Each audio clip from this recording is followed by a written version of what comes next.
হোলসেন শ্যামার packet, হোলসেন শ্যামাকে গুঁড়ো করে তারপরে একটু ঘি দিয়ে তারপর ভেজে নিতে হবে।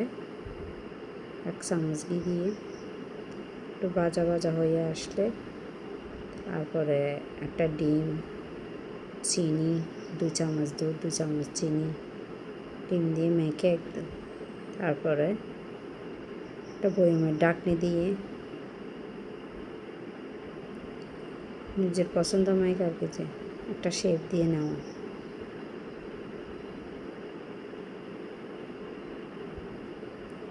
শেপ হয়ে গেলে তারপরে আস্তে আস্তে আমি সবগুলো করে ফেলবো।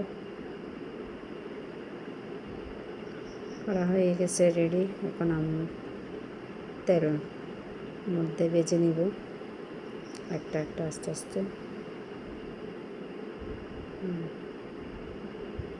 হয়ে গেল আমার শ্যামের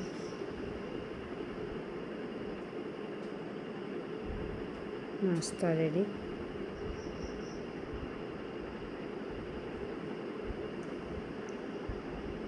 খুবই মজা এভাবে খেলে।